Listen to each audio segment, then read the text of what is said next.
శ్రీచక్రంలో దత్తాత్రేయుణ్ణి ప్రతిష్ఠించాలనే ఆలోచన ఎలా వచ్చింది మీకు? స్వామివారి ప్రతిదీ కూడా నాకు స్వప్నంలో, ధ్యానంలో ఆదేశాలు ఇస్తూ ఉంటారు. నువ్వు ఇలా చెయ్యి. ప్రతిదీ నేను వేసే ప్రతి అడుగు కూడా ఆయన చెప్పిందే చేస్తున్నాను. ఆయన సంకల్పాలే ఇక్కడ జరుగుతున్నాయి. నా ఇష్ట ప్రకారం ఏదైనా చేద్దాం అనుకుంటే కూడా అది జరగదన్నమాట. దానికి ఒక ఉదాహరణ చెప్పాలంటే అసలు స్వామివారి 2017లోనే పాదుకా ప్రతిష్ఠ చేసాం మేము అక్కడ. ఎక్కడ? ఇదే కంచిలో.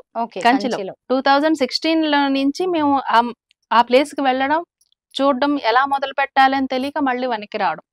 అట్లా 3 సంవత్సరాలు వెళ్ళి వస్తూ ఉండేదాన్ని. ఎలా స్టార్ట్ చేయాలో తెలియక అన్నమాట.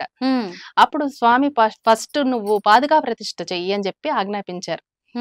దానికి జూలై 16వ తారీఖు డేట్ ఇచ్చేసారు, 2 సంవత్సరాల ముందే. అయితే ఏమైందంటే మా గురువు గారు మిగతా పండితులందరూ కూడా 15వ తారీఖు బాగుంది, ఆ రోజు పాద ప్రతిష్ఠ చేద్దామన్నారు. అయితే ఇదేంటి స్వామివారు నాకేమో ఈ డేట్ చూపిస్తున్నారు, వీళ్ళేమో ఈ డేట్ చెప్తున్నారు, ఎలాగా అనుకున్నాను. సరే నేను పెద్దవాళ్ళు కదా, గురువుల మాట వినాలని చెప్పి సైలెంట్ గా ఊరుకున్నాను.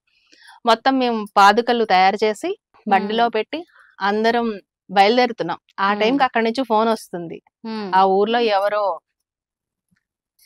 ఇదేంది, అందుకని ఆ రోజు మేము గుడి పనులు ఏమీ చెయ్యము అని చెప్పేసి ఆ రోజు ఆగిపోయి మళ్ళీ 2వ రోజు జరిగింది. అట్లా మన నిర్ణయం ఏమి ఉండదు అక్కడ, స్వామివారు చూపించినవే ఉంటాయి.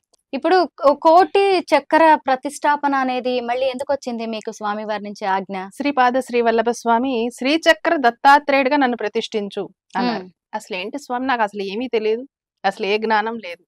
శ్రీచక్ర దత్తాత్రేయుడుగానా అంటే ఆ రూపం పదే నా స్వప్నంలో చూపించడం జరుగుతూ ఉండేది. అయితే నేను దాన్ని డ్రా చేశాను అన్నమాట.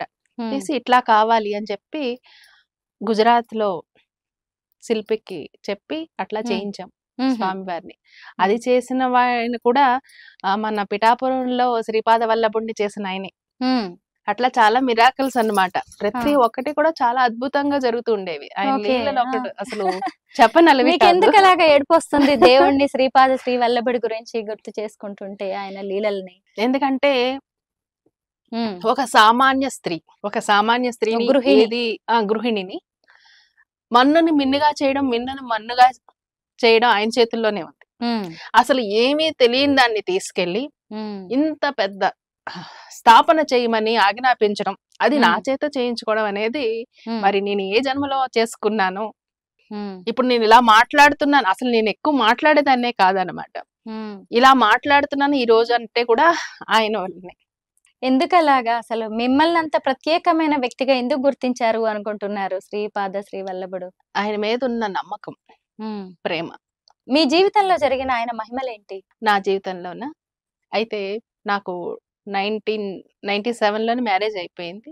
వెంటనే పాప 2000లో పాప పుట్టింది. ఆ తర్వాత ఇంకా పిల్లలు వద్దనుకున్నాం. నాకు కూడా భయం డెలివరీ అంతా, అంటే నాకు కూడా నేను వద్దనేసుకున్నాను. అయిపోయిన తర్వాత స్వామివారు సడన్ గా ఒక రోజు కల్లో కనిపించి 2010 ఆ టైంలో నీకు కొడుకు కావాలని అడిగారు. ఏంటి, నాకు అసలు ఆలోచనే లేదు. స్వామివారు వచ్చి నీకు కొడుకు కావాలా అనేసరికి వద్దంటామా? అవునండి, ఇవ్వు స్వామి అన్నాను. అంటే మరి పరీక్షలు కూడా పెడతాడు దత్తాత్రేయుల వారు, మామూలు ఆయన కాదు ఈయన. అయితే 5 సంవత్సరాలు వెయిట్ చేయించారు.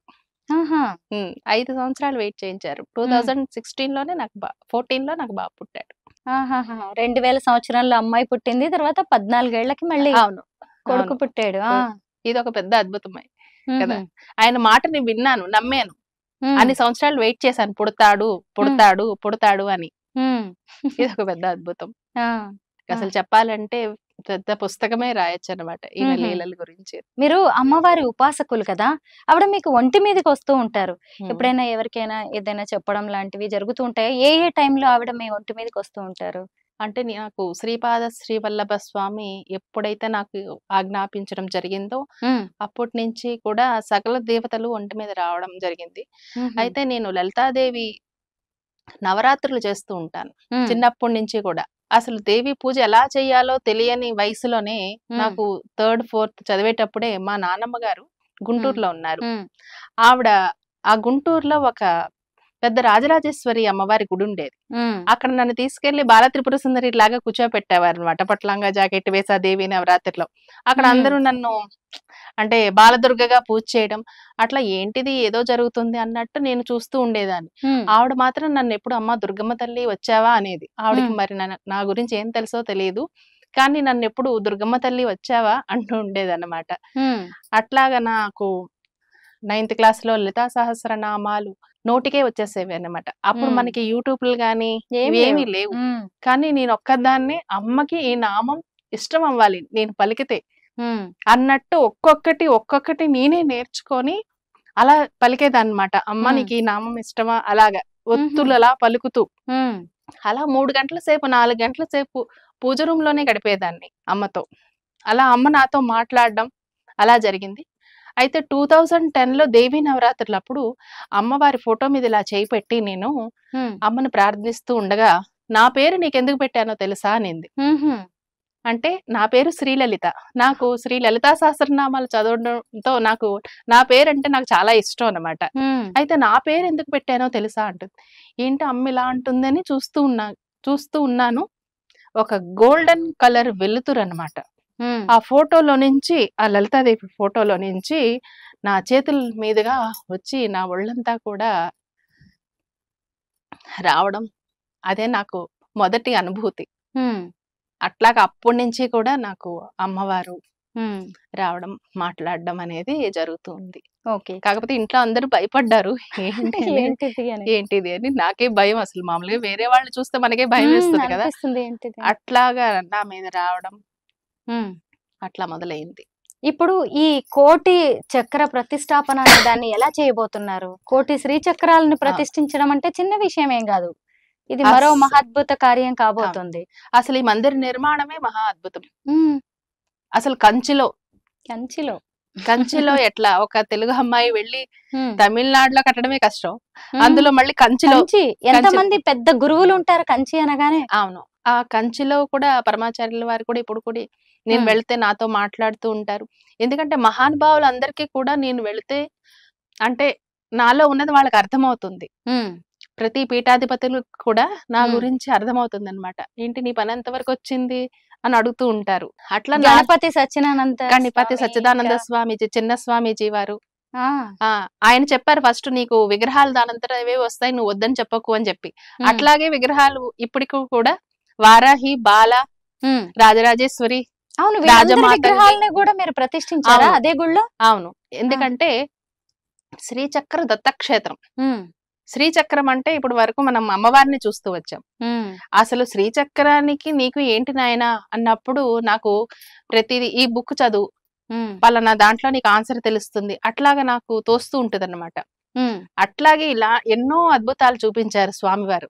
ఎందుకంటే దత్తాత్రేయుల వారు త్రిపుర రహస్యాల్ని ఉమ్, పరశురాముడికి చెప్పి నేనే త్రిపుర అన్నాడు. ఉమ్, అట అమ్మవారు ఆయనే, అయ్యవారు ఆయనే. ఉహుం, ఇక్కడ అమ్మవారు గురు రూపిణిగా, గురు ఉమ్. రూపంలో ఇక్కడ శ్రీచక్రంలో నన్ను ప్రతిష్ఠించు వరల్డ్ ప్రొటెక్షన్ కోసం. ఓకే. ఎక్కడా కూడా మందిర నిర్మాణం వరల్డ్ ప్రొటెక్షన్ కోసం జరగలేదు. ఆ, అటువంటి అద్భుతమైన కార్యక్రమాన్ని నా చేత దత్తాత్రేయుల వారు చేయిస్తున్నారు. ఇక్కడ కోటి శ్రీచక్ర ప్రతిష్ఠ చేస్తేనే ఈ ప్రళయాలు ఆగుతాయి అని ఉమ్. చెప్పారు. ఆ అద్భుతమైన మహా యజ్ఞాన్ని ఇప్పుడు తీసుకువెళ్తున్నాను. మొదలైందా? మొదలైంది. 2 ఎక్కడ సంవత్సరాలు స్టార్ట్ అయింది చేశారు? 2 ఏళ్ల మొదలయ్యి. నుంచి? ఆ, ఇప్పుడు ఇంకా ఫాస్ట్ గా చేయమని స్వామివారి ఆజ్ఞ ప్రకారం ఉమ్, ఆ మహాసంకల్పాన్ని అందరూ కూడా పాటిస్తూ, ఏంటి మనందరి బాధ్యత కూడా అది. ఉమ్. అందుకని ఆ సంకల్పాన్ని తీసుకెళ్తున్నాను. ఒక 3 సంవత్సరాల్లో ఆ కోటి పూర్తి చేయాలనేది నా సంకల్పం. హైదరాబాద్ ఎందుకు వచ్చారండి కాంచి నుంచి? శ్రీచక్ర పూజల కోసం ఇక్కడ ఎక్కడ ఇక్కడ చేస్తున్నారు హైదరాబాద్? సామూహికంగా పోయినసారి డిసెంబర్ నెలలో జింకానా గ్రౌండ్స్ లో చేయించాము. ఉహుం, ఇప్పుడు ప్రతి ఒక్కళ్ళ ఇళ్లలో ఉమ్, ఒక 50 మంది, 100 మందో, 1000 మందో అట్లా సామూహికంగా నన్ను పిలుస్తూ ఉంటారు. ఉమ్, అక్కడ ఈ శ్రీచక్రాలు పూజ చేయించి ఉమ్, మీ చేతుల మీదుగా పూజించిన శ్రీయంత్రాలని తీసుకెళ్లి కంచిలో ప్రతిష్ఠించడం అనేది ఒక అద్భుతమైన ప్రయోగం. హైదరాబాద్ లో ఎక్కడ జరుగుతుంది ఇప్పుడు ఇది? ఇప్పుడు నిజామాబాద్ లో జరుగుతుంది. ఆహా, అంటే ఏ జిల్లా వాళ్ళు పిలిస్తే ఏ అక్కడికి జిల్లా వెళ్ళిపోయి వాళ్ళు పిలిస్తే అక్కడ.